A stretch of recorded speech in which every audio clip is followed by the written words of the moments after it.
So we're going to examine the second part of elections in state and local government, taking a look at how we choose our candidates for the general elections. And there's a pretty wide diversity among states as to how they handle this. What we see is that there are three primary methods for political parties to nominate their candidates. They can use a caucus system, they can use a party convention, or they can use a direct primary. Most of the time, direct primaries are what's used by both political parties across the 50 states. Some states do meet in caucuses where essentially instead of people voting, going into the voting booth and voting, they show up for meetings, in which case they endorse a candidate. Some states have party conventions, and in general, if somebody has the overwhelming amount of the vote, they end up being the nominee for the party. Sometimes the party can't decide who they want to be their nominee at the convention, so they ended up going to primaries. And in some cases, if it's a contested primary and a person believes that they might be able to win, they can also ask for a primary at that point. However, most of what we see happening in the United States is a shift to these political primaries that we have. And again, just the differentiation between the two is that in political primaries, each political party chooses a person to represent them in the general election in the fall. In the general election in the fall, then you have the two parties going head to head, or maybe a third or fourth candidate, in some cases, or independents, and that person then gets nominated to office. So the question is about these primaries. This is really kind of something that happened in the earlier part of the 20th century. Something called the Progressive Movement, which was an attempt to be able to take power away from political machines and from special interests. And they didn't like these party conventions where party bosses had the ability to be able to choose who was going to be the nominee. So they took that power away from the party bosses by creating a political primary, where in fact it was the voters who got to choose who would be the nominee for each political party going into the general election. And that caught on rather handily. Wisconsin was the first state to do this in the early 1900s. And then after the 1968 presidential campaign, the Democrats put together something called the McGovern-Fraser Commission, which studied how they should pick their presidential candidates. And that commission essentially endorsed having some sort of a primary or some sort of activity in which people got to choose the nominee, the presidential nominee for the Democrats. And after that, that gave rise to presidential primaries around the country, and the Republicans, for the most part, fell in behind that. And that's kind of the beginning of our, modern primary system in recent years. Now, take a look at state primary elections. Again, what gives us this mishmash of all these different types of things occurring in different election systems really is going back to our understanding of the way the Constitution works. Now, obviously for federal offices, the U.S. Constitution gives all the power to the states to regulate those elections unless they otherwise intervene and start making regulations. The rest is really under the Constitution and the codes of each individual state, and how they choose to recognize parties and regulate them. So there's a real big diversity when we take a look at the types of primary elections in the U.S. And a lot of discussion about whether or not some types of primaries are better than others. Looking at this, we see that there are basically 6 types of political primaries: closed primaries, semi-closed primaries, semi-open primaries, open primaries, nonpartisan primaries, and blanket primaries. I had no idea that there were that many different types. We usually just talk about open and closed, but we have quite a bit of diversity in the way that those are all kind of broken out. So let's take a look at the first thing, which is a closed primary. This is typically what we'd be used to if you live in Pennsylvania. In essence, you have to be registered for a political party in order to be able to vote in that political primaries, that party's political primary. So if you are a Republican, you have to vote in the Republican primary. If you're a Democrat, you have to vote in the Democratic primary. And if you are not affiliated with a political party, or if you are registered with another party, say a smaller party like Libertarian or Greens, you really have no real say in the primary elections because you're not able to participate. You have to be registered as a Republican or a Democrat. Now, there are some drawbacks to this. One of the pros of this is people make the argument that, well, if the party is going to choose who's going to represent it in the fall, then the people that choose that should actually be a member of the party. And that's kind of intuitive sense. However, there are some times in which it turns into a situation in which people oftentimes change their party registration because they live in a one-party dominated area, and the political primary can actually end up being the de facto general election. And Philadelphia is a great case of that. In Philadelphia, Democrats outnumber Republicans by more than 7-1. And oftentimes, whoever wins the Democratic primary is the person that ends up easily winning the general election. And I just want to give you two examples of how this might work from the 2015 and 2017 mayoral campaigns in Philadelphia. These were the last times that we had open seats for the mayor, so there was an election in 2019, but Mayor Kennedy, didn't face any significant opposition. So you see that, generally as Philadelphia has become more and more of a one-party town, the actual turnout for the general election is slumped dramatically to less than 30% because there's no rational reason to show up. Let's take a look at 2015. So when you took a look at the number of candidates running, there were 6 pretty serious Democrats running at the time. Jim Kennedy ended up winning a majority of the votes, 55% in the Democratic primary that year.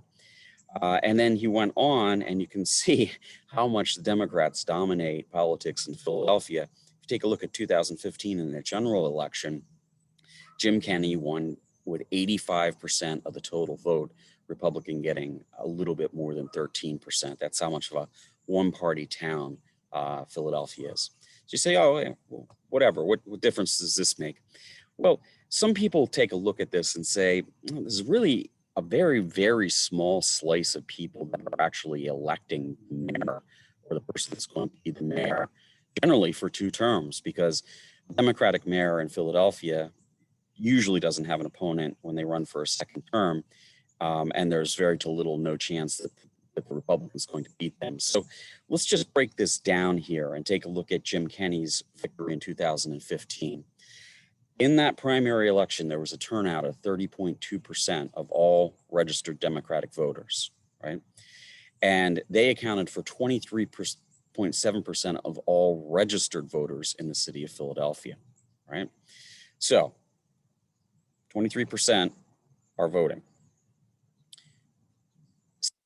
16.8% of all registered Democrats voted for Kenney, and that equaled 13.2% of all registered voters when you throw in Republicans.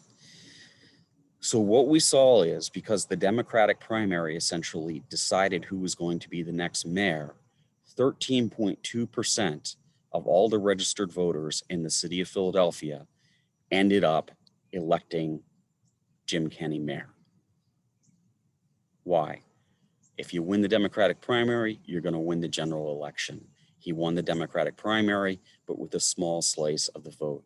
And the question becomes, is that really, in essence, a small d Democratic election? And I'll let that up to you to decide. Here's even worse. We saw here that Kenney at least got 55.8% of the vote. So the majority of the Democratic vote. The last open race before that was in 2007. And Michael Nutter ended up winning that primary with only 36.6% of the vote. So an even smaller slice of the electorate basically elected the guy who would go on to be the mayor of Philadelphia for 8 years. Right? So that's what some people have some criticisms about the closed primary, because if they had an open primary, at least Republicans could flip over and vote in the Democratic election and say that they had some kind of say. About semi-closed. These are a little bit more complicated. Basically, people that are unaffiliated with any political party are allowed to vote in either political party as primaries by changing their party registration on the day of the election. So you're not actually required to register for a party, but you go in on the day of, you say, I want to vote in the Republican or Democratic primary, and then that information goes to both parties so they know how to contact you for the next election. An open primary is essentially a system in which the voter decides which party that you want to vote for, which party's primary you want to vote for in the privacy of your own voting booth. Right? So in this situation, unlike the closed primary where if I'm a Republican, I have to vote in Republican, Democrat, I have to vote in Democrat. In this situation, I am able to switch and decide, oh, I'm more interested in what's going on in the Republican primary this time because it's contested. I, as a, potentially as a Democrat, could then vote in the Republican primary. So people can switch sides. And, there's a lot of kind of discussion about this that, it makes it easier for people that are independents to vote and people that aren't really adhering to certain, party labels, they can vote as well. And that should drive up turnout. So, that is one way to approach the election. The final way that we're going to take a look at is something called the nonpartisan blanket primary. And seems like and this is often called a top two or jungle primary. And California was the first state to adopt this back in 2010. They had a statewide initiative, Proposition 14, which the people voted on, and the majority of voters said, yeah, let's move to this system. So what does it mean? If you're taking a look at state offices and federal offices, everything except for the president's state, which is decided differently in California, what happens is they mix all the candidates together into the primary. So you have Democrats, Republicans, independents, third parties, whatever. And then a person goes in and basically votes for one of those persons. And the people with the two top amount of votes then get to go on to the general election. And that is the case regardless of whether you end up with two Republicans running against each other or two Democrats running against each other. And the reason why this was passed in California was oftentimes there were many districts throughout the state in which there weren't very competitive elections between Republicans and Democrats. And that made the political primary the more important of the two elections. And oftentimes in political primaries, you have voters at the extremes voting. So if it's a Republican primary, more conservatives vote. If it's a Democratic primary, more Democrats vote. More liberals vote. And that meant that extreme candidates. The goal for having this, kind of jungle primary was the idea was that you'd have candidates moving towards the center because they'd have to appeal to everybody. Let me show you two examples of how this works. Going back to the 2018 California governor's race. In this case, the top two people were then Lieutenant Governor Gavin Newsom running against John Cox, who's Republican. And the top two vote getters in this just happened to be a Republican and a Democrat. They went on to have a general election in which California being a very deep blue state, Gavin Newsom won almost 2/3 of the vote against Cox. But had one of these other candidates here that's been a Democrat would have come in second, then you would have had Newsom running against a Democrat. And this shows you what happened in California with the congressional primaries. For the most part, throughout the state, what you saw was that Republicans ran against Democrats in most congressional primaries. But there were 4 different districts around the state in which 3 of them in which Democrats ran against each other, 1 of them in which Republicans ran against each other. Unlike Pennsylvania, where we have a kind of a northern tier and a central tier that's mainly Republican, the state of California, politically, from a partisanship vantage point, is pretty much split. The closer you are to the ocean, the more likely you are to be Democrat. The closer you are into what they call kind of the inland empire, the more likely is you be a Republican. So, most elections turned out to be Democrat versus Republicans, but there were a couple in which there were two Democrats or two Republicans running against each other. Since Kamala Harris is our vice presidential in the vice presidential campaign this year, I thought I'd show you the example of how she got elected to Senate. So this is one of those occurrences in which the top two vote getters for the U.S. Senate race in 2016 were actually Democrats. So Kamala Harris and Loretta Sanchez finished with the top two most votes. And the Republican was way back. You see, Duff Sondheim, has less than half of what Sanchez has. So what we saw going into the U.S. Senate race in the fall in California was that you had two Democrats lining up going head to head. And as you see at the bottom, Harris won very easily over Sanchez. But nonetheless, it was two Democrats running. And Sanchez, there was kind of running more as a moderate to try to attract Republican votes. So it made it very interesting. This is, on the ballot in a couple of states this year. We'll see what happens with that. And then the final thing that we have is some states have what's called a nonpartisan primary. And what happens here is that people run without party labels. So your name is on the ballot, but there's no identifying marker saying that you're a Republican or a Democrat. They throw everybody together and there's no party identification. And then the top two vote getters end up running against each other unless somebody wins a majority of the votes in the primary election. If they win a majority of the votes in the primary election, then they're automatically elected because they've won a majority. Right. So what we see in the U.S. Is that 73% of local elections in the United States are run on this nonpartisan basis. And, that's somewhat weird for people from Pennsylvania since everything is partisan in the U.S. But most elections in the United States are run in a nonpartisan manner at the local level, because the idea is that there is no real Republican or Democratic way to plow the snow or to pave the streets, right? It's just about competence. One last thing I'd like to end up talking about here is campaign finance laws in some states. So there are in some states the same type of limitations that we have at the national level, that people are limited in how much money that they can give to individual candidates. Whether it's a governor or state senator or state house member or a race around the state. So what we see is that the national median, which we'll go with as kind of a prime indicator, in other words, that middle state, limits about $4,000 for governors, about $2,000 for state senate, and about $1,600 for state houses.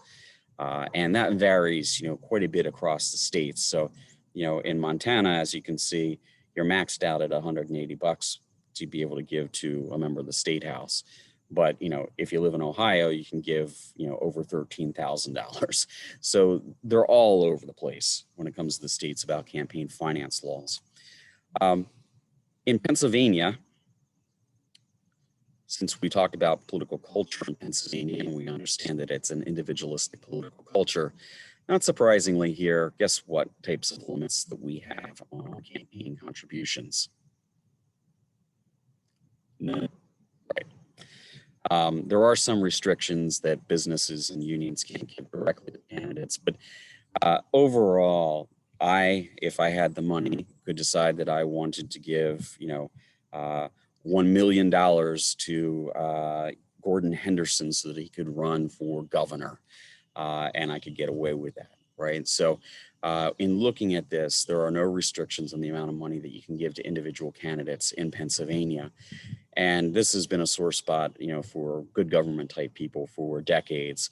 Every now and again, you get a reform that happens, but for the most part, as you can see, this has been in place since 2010 at least. So we haven't had much changes. So go out and raise as much money as you want for candidates when it comes to state and local government. And we've got a very interesting system here in Pennsylvania. So on that note, I think we'll be able to end